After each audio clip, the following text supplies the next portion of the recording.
Yeah, we're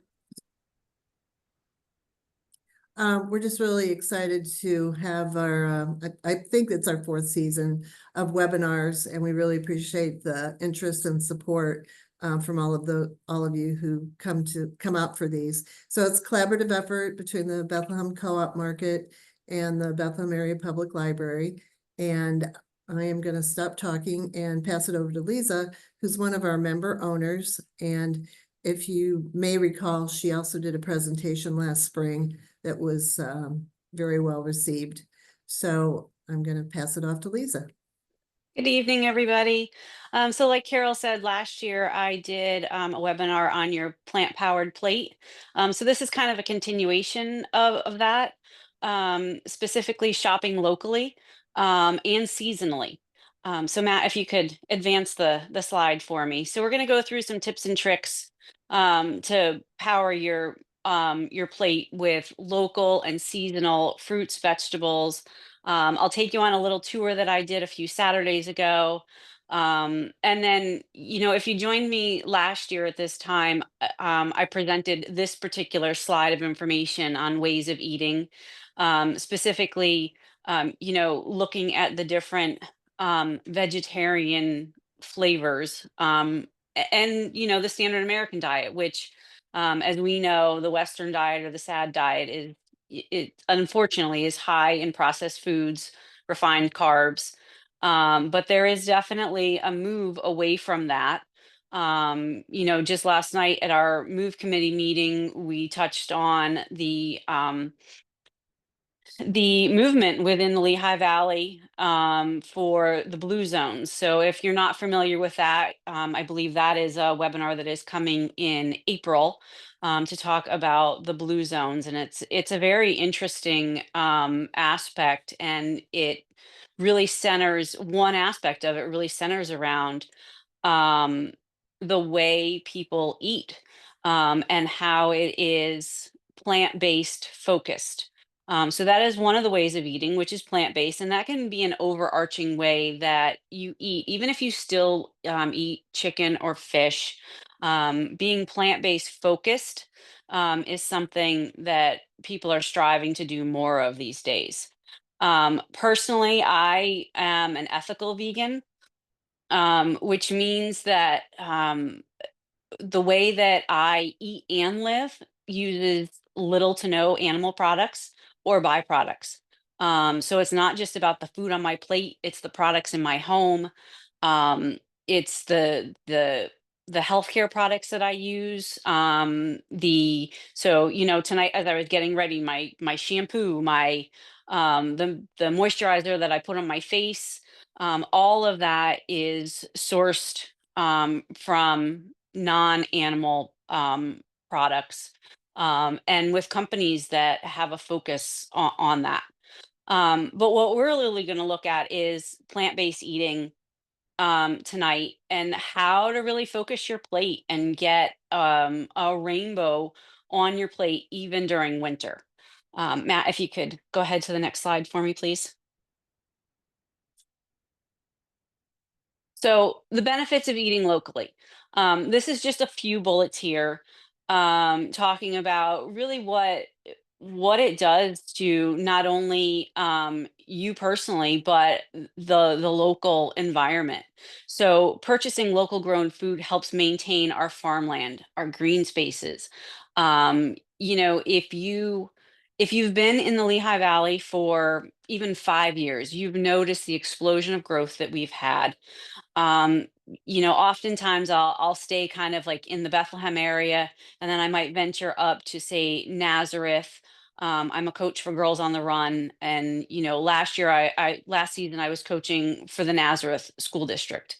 And I would go up there and just be amazed at the route that I had taken 3 months ago. Was now just, instead of it being open space, open farmland, it was huge warehouse buildings. Um, I used to, when my husband and I first moved here nearly 30 years ago, um, our commute to work was down 611 south past Doylestown.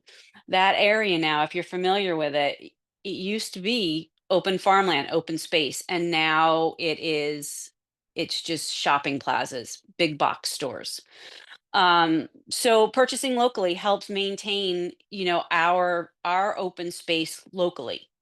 The CSAs, the farmers markets, and even the Bethlehem cooperative, like the Bethlehem market, create community and connections. So it's a smaller place to go. I mean, yes, you run into a neighbor or a friend when you go to your big box store. But usually we're in such a rush to get in and out that we don't always stop to have that conversation. um there's not your it's not like the grocery stores used to be where you could talk to the produce manager quite so easily.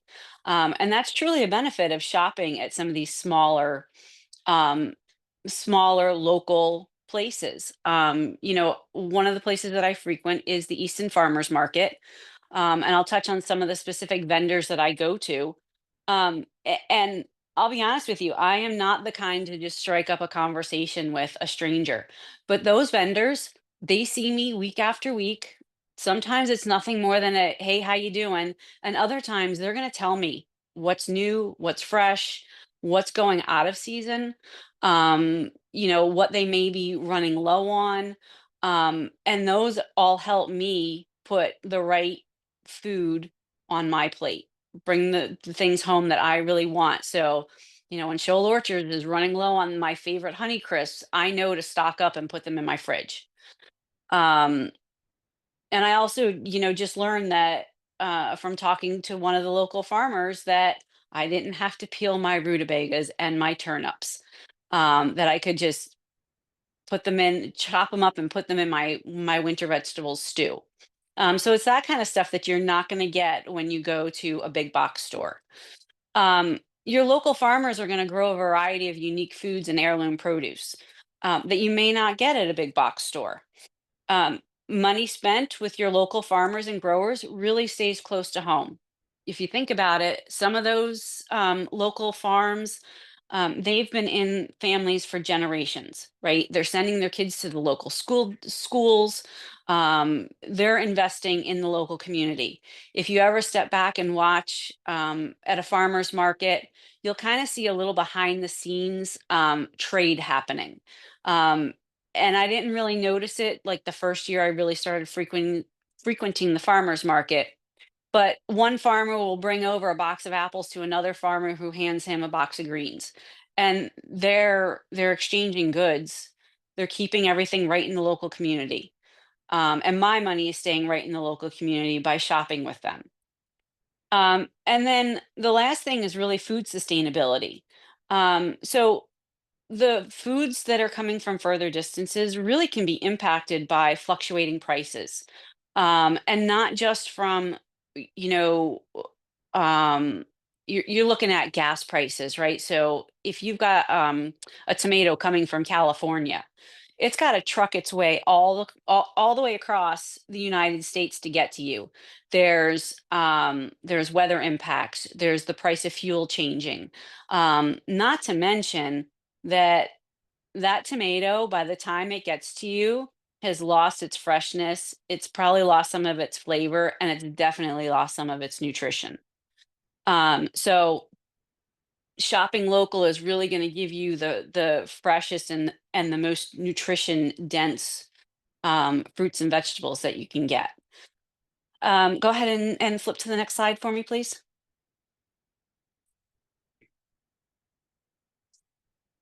So eating seasonally in Pennsylvania, I know we just we just had some snow on the ground yesterday. We're about to probably experience some more tomorrow night into the next day. And you're probably thinking, well, what in the world is growing out there? Well, this time of year, there is a lot of cold storage that the local farmers have available. So that comes in the forms of a lot of your root vegetables, a lot of your staples. So think like onions, potatoes, carrots, um, sweet potatoes. But if you take a closer look and you go to a place like Shoal Orchards or there's Phillips Farms in New Jersey that has their own little market store, or even your cooperative. Um, they're looking at slightly outside of their own growing potential, and they're bringing in things from other local farms. So I mentioned that, behind the scenes happening at the farmers market. That same thing is happening at the local shops. It's also, those farm markets are doing things during the peak of the growing season to can, and jar certain products. So you can go into most of the farm markets, that have local stands, and you can buy things like apple butter, um, tomato sauce, salsa, and there's a wide variety of things that you will find in there. Um, the thing is, what you need to do is kind of step back and take a look and change your mindset from, grabbing that bag vegetable off the shelf in a big box store and looking at the things that aren't sitting in plastic. And that, I'll be honest with you, I can't remember the last time I bought a head of cauliflower, that was actually wrapped in plastic. Because I will go to the different farm stands, and I know from talking to them when they're going to have it, how long they're going to have it, and then I make sure that I actually freeze some. I'll quickly blanch it, I'll freeze it, and then now I'm eating out of my freezer. And then I'm going to the farm stands to supplement what I'm eating with the things that they have in cold storage. But the other thing that you'll find, and it was actually something that I just recently learned. So I live in Upper Bucks County, um, and I have a Trauger's Farm Market is in Kittnersville. It's a whopping 2 miles from my home. Um, and I've actually started frequenting there more often right now. They cast a slightly wider net, with their local produce. So if they can't grow it, they actually bring some in from Lancaster, which is really not that far from us. So, um, last week, I actually had a nice fresh tomato that tasted pretty darn close to a summer tomato. It wasn't quite as sweet, it wasn't quite a deep red, but it tasted a heck of a lot better than something that I would get in a grocery store. Um, and it was local.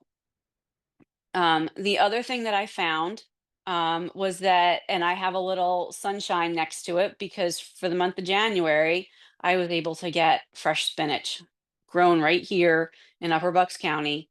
There was one day I went down, it still had snow on it because it was that freshly picked.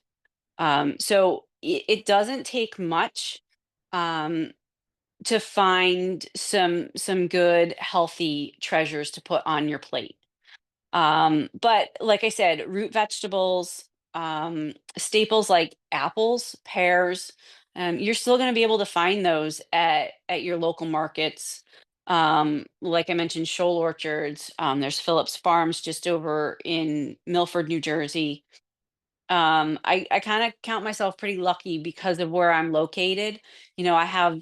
I'm surrounded by the Lehigh Valley, and just across the river, about 20 minutes, I have, a couple farms, in New Jersey that are absolutely local.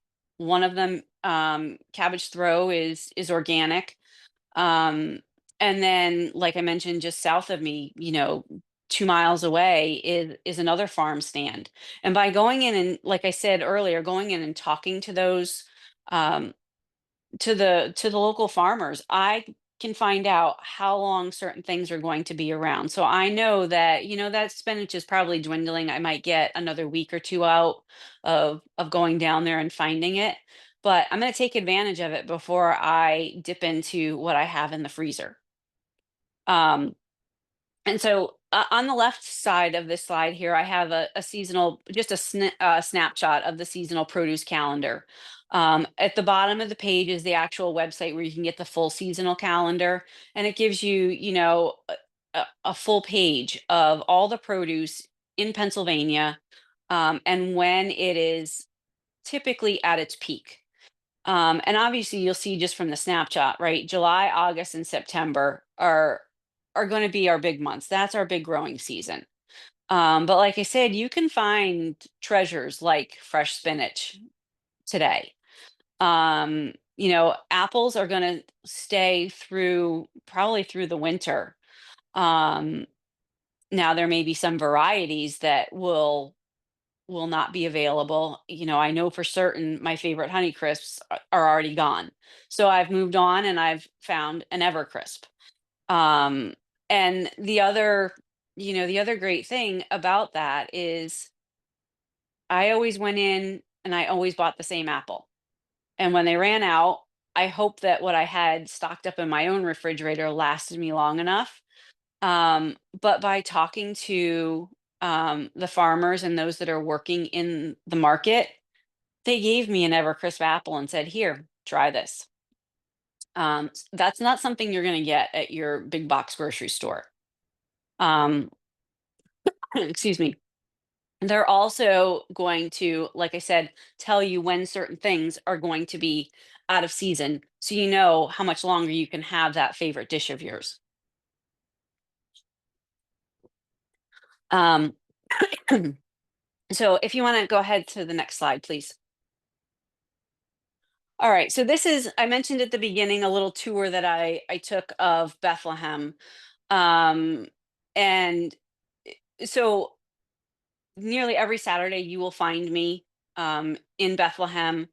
Um, I am a volunteer with Team Red, White, and Blue, which is a veteran service organization. And there's a small group of us that run together, and then we ruck. And if you're not familiar with rucking, it's really just taking a weighted backpack and walking or running with it. So a lot of times when I go to the farm stand that's 2 miles from my home, I have my rucksack on. I know that whatever I'm going to buy has to fit in that bag. Otherwise, I'm going to be um, carrying it home in my arms, which is probably not going to be very comfortable. But I'm going to put some weight in my bag, and I'm going to get some exercise and some fresh air at the same time. So I decided to take a little rucking tour around Bethlehem. And I was specifically going out because I wanted to make a pot of soup. And so for that pot of soup, I knew that I was out of my preferred olive oil. I needed some sea salt. I wanted a butternut squash or some type of squash. I needed an aromatic, like an onion or a shallot. And I was hoping for a loaf of bread. I do bake, but I was running short on time, so I was really hoping to get a loaf of bread.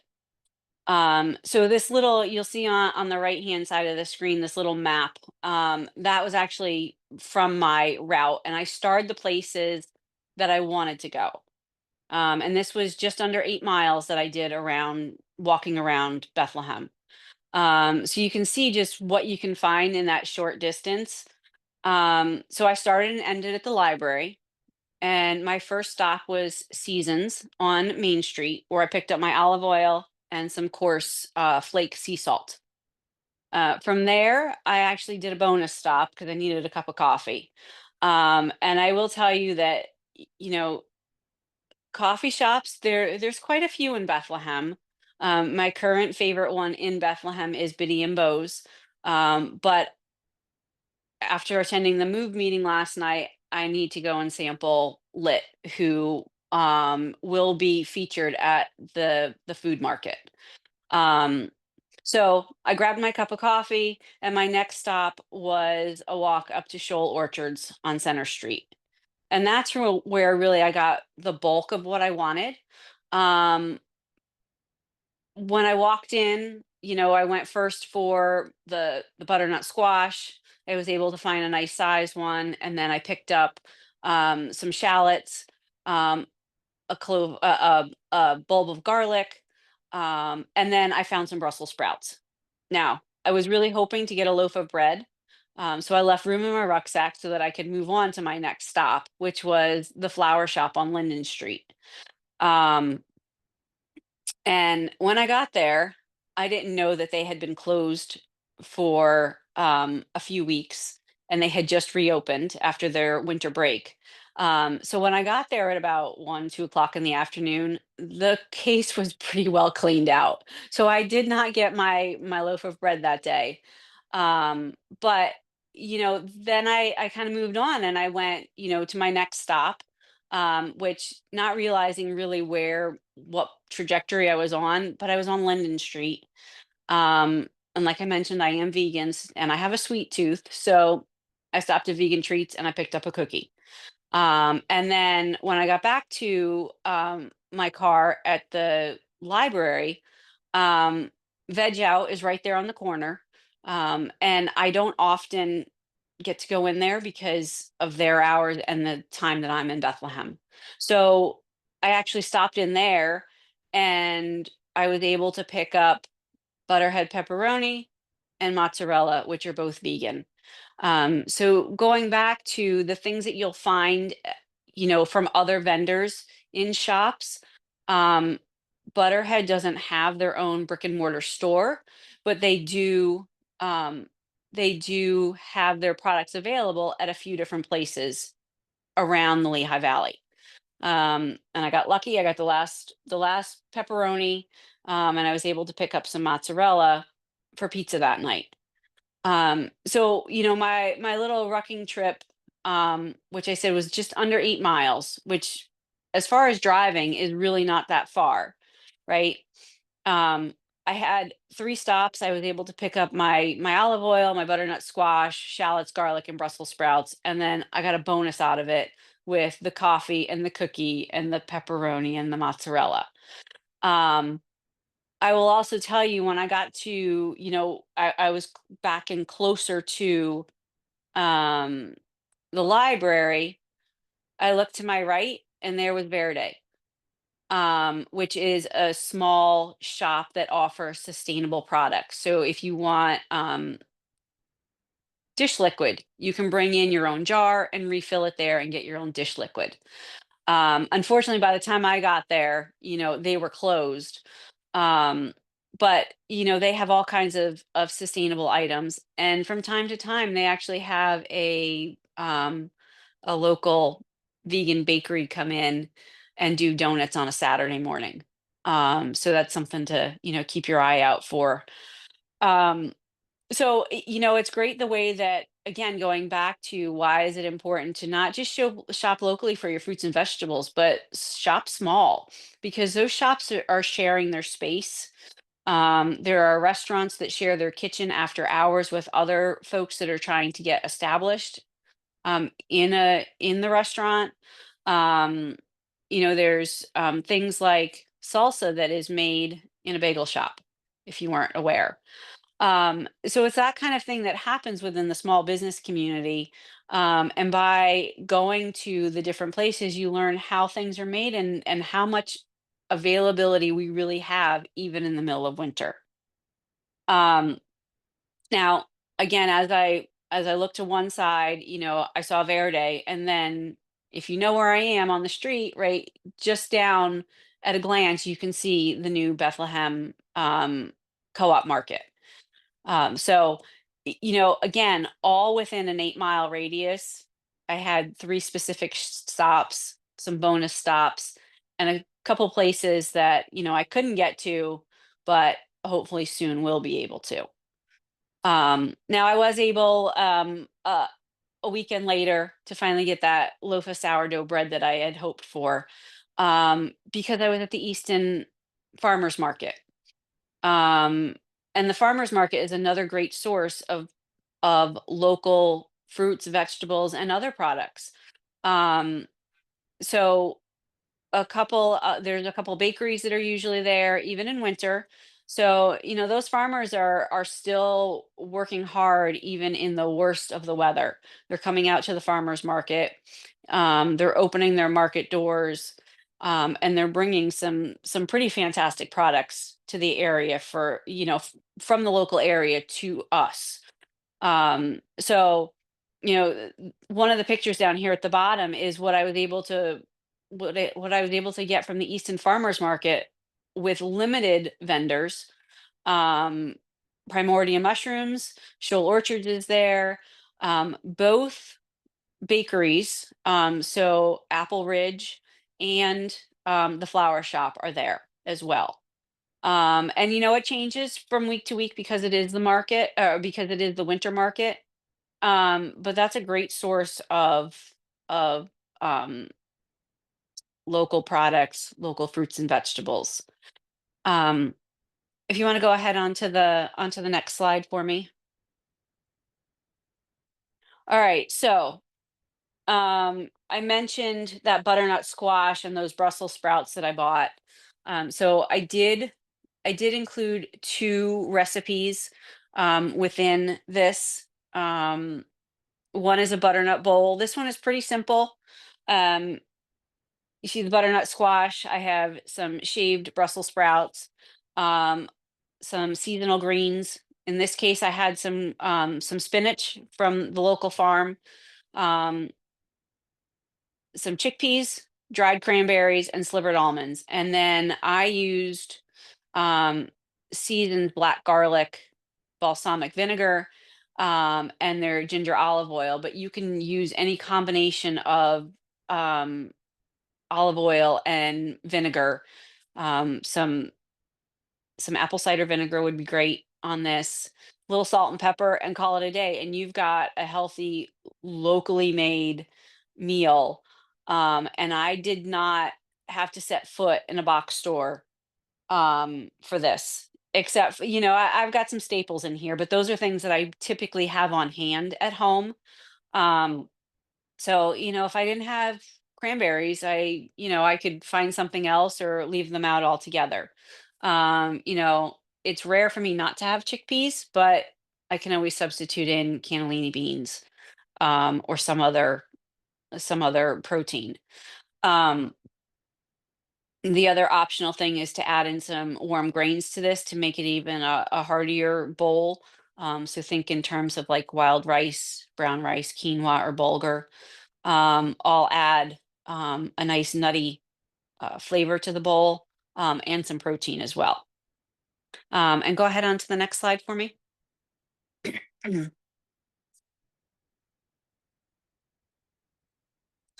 And this was the actual soup that I wanted to make. So it's an Italian squash soup. Um, I have gone through several classes with Ruby that are plant-based, and I have a couple of certifications from them. So this one in particular is just their squash soup. I kind of made it my own by changing up the seasonings and changing up the garnish on it. So again, my butternut squash that I picked up from Shoal Orchards is in here.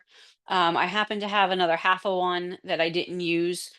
So between the two dishes, between the butternut bowl and this squash soup, I was able to, out of a 1.5 squash, make 2 dinners and have leftovers.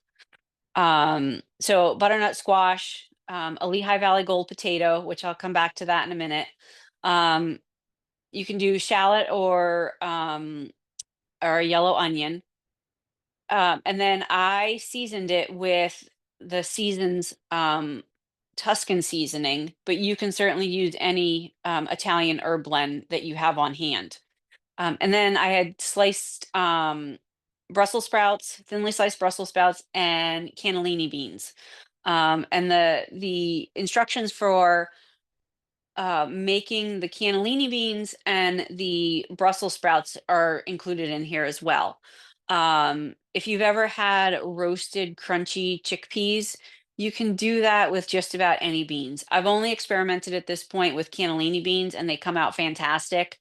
Um, Sometimes they get to a certain point in the oven and they will actually pop, which was a little unnerving the first time it happened.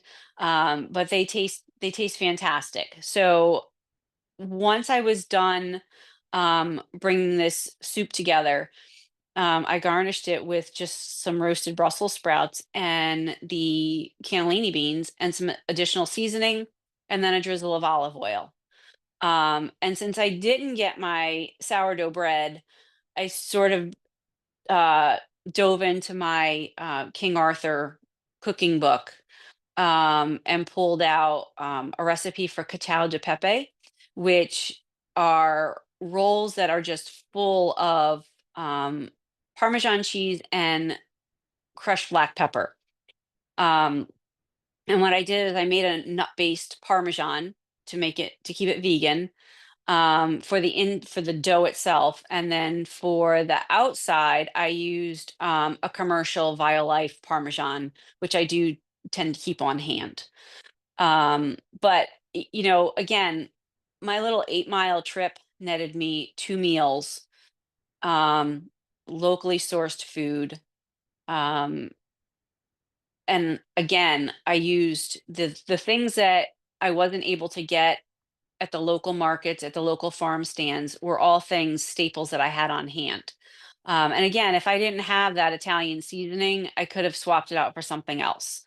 I typically go back and forth with squash soup this time of year, either curried squash soup or an Italian squash soup like this.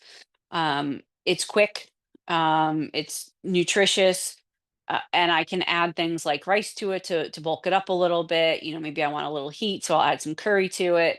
I want it creamier. I drop in some coconut milk. So it is that butternut squash that I used to dislike it because it only came out at Thanksgiving time and it was just sort of a mashed bowl. Um, it has become like this time of year one of my favorite vegetables to go after.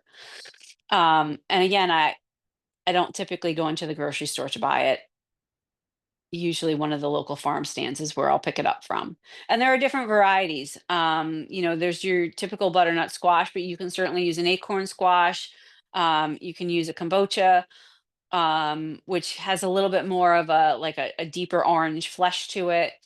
Or even they have some honey nut squashes. It looks like a slightly darker miniature butternut squash. Those are all available this time of year, within, a short distance of us without going into that big box store.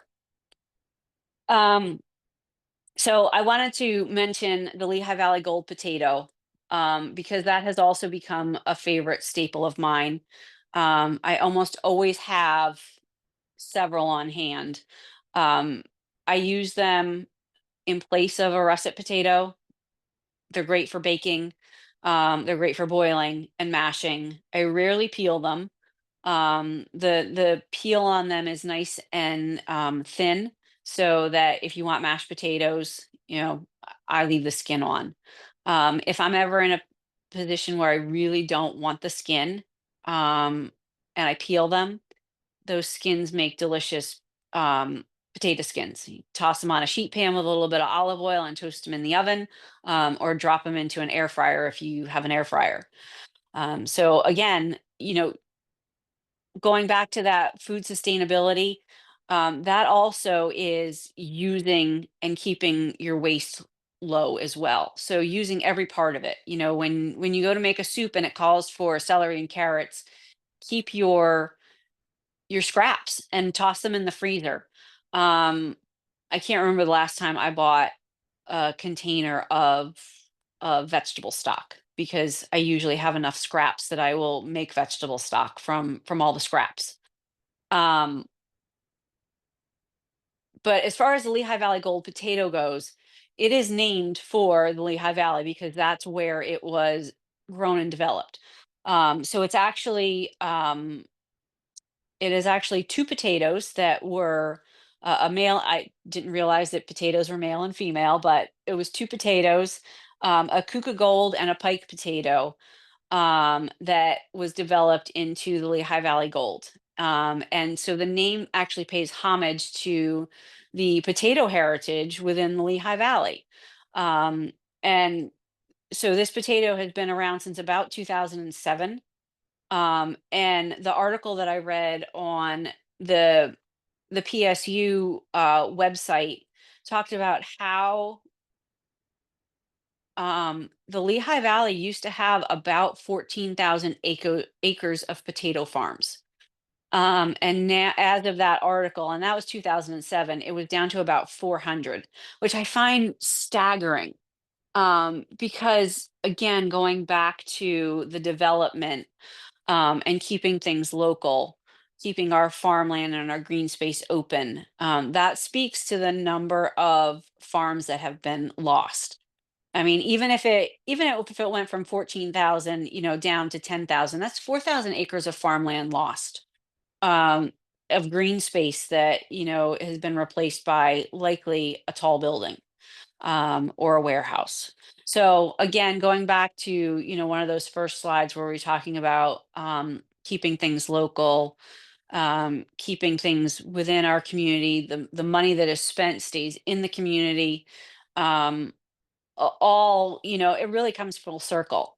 So this Lehigh Valley Gold potato, you can find it in, just about all of the shops that I have mentioned so far. Um, and I'm drawing a blank on the actual farm that I've seen the name on the bags. But again, and this goes back to the farmer sharing and selling other farmers' products within their store. So a bulk of the Lehigh Valley Gold potatoes that I purchase, I find them down at Traugers in Upper Bucks County, and I've seen them at Shoal Orchards in Bethlehem, are all coming from the same farm that is really maybe an hour from me. So again, very local.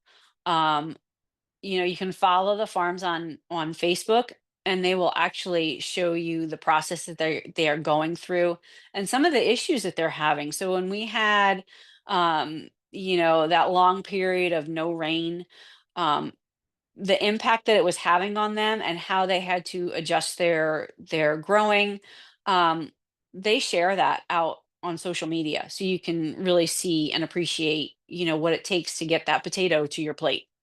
um, so I if you could go on to the next slide, please. I think I have the challenge, which I did this last year. Oh, next one. So my challenge to you, um, is really to support your local farmers, to eat seasonally, visit those local farm stands and learn what they have to offer. Challenge yourself to try something new. So maybe, Brussels sprouts. I can honestly tell you, Brussels sprouts was not my vegetable to eat as a kid. I knew them to be mushy little smelly cabbages, but they came out of a freezer and they were boiled. Um, Now, I use them as a garnish. I will air fry them and just eat them kind of as a snack. So, just by having that stuff local and fresh, it's challenged me to eat differently. Um, I would also challenge you to visit the Bethlehem Market website. So you can't get everything at the farm stands, and you do need some staples. Um, so if you didn't know, the Bethlehem Co-op Market actually has, an online shop now that has some basic baking supplies and canned goods. You place your order online, they let you know when it's available, and you go to where the market is going to be, where it's going to open, to pick up your order. The other thing that you can find on the Co-op Market website is our member benefits program. So if you go under membership and member benefits, um, you as a co-op member owner, um, there are places that will offer a discount to member owners. It might be 10% off, your order, or 10% off a certain product. So I challenge you to go out there and look at those places and really focus on shopping locally, not just for your fruits and vegetables. And then, like I said, try new things. Make low waste or no waste meals. Eat the peels. Like I said, that was something just a couple weeks ago. I don't typically peel my carrots or my potatoes, but now I don't peel my turnips or my rutabagas either. And that was something that I learned from, talking to a local farmer who said, you don't need to peel those. Um, and then look at creating a freezer stock bag. So you toss all your, vegetable ends, the aromatic ends, onion peels, carrot ends, celery stalks, into a bag and freeze it. And when you've got like a gallon size bag, just some, you know, uh, 12 cups of water and some seasoning, and let it simmer for about 75 to 90 minutes, and you've got beautiful stock. Um, and then reduce the animal product consumption. So meatless Mondays, plant-powered Fridays, looking at, changing out maybe one meal um, a week, or even, swapping out your breakfast, um, or upgrading your breakfast, so that it's more plant-powered. Um, if you want to go on to the last slide, and I'll just wrap it up here. So all of the local resources that I mentioned are on this slide. I did not provide links for their websites, but I would say most of them have websites. A lot of them are at the Easton Farmers Market because that is one of my go-to places, where I can find them all, or a lot of them under one. I shouldn't even say one roof, but in one place. Um, and then, like I said, the Easton Farmers Market has a winter edition. And then, some of these places, I've mentioned it several times now, both Shoal Orchards here in Bethlehem, and then Phillips over in Milford, New Jersey, they have farm stands.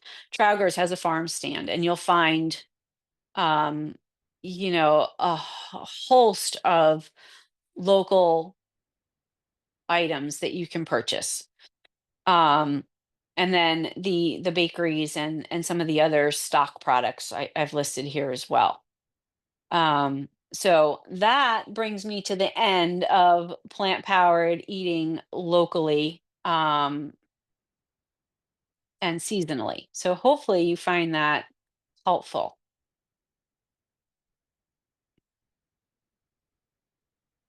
And let's see, I'm going to go over. So I guess, Matt and Carol, I don't know if there were any questions that popped up during. No, I'm not seeing any in the chat. Okay. All right.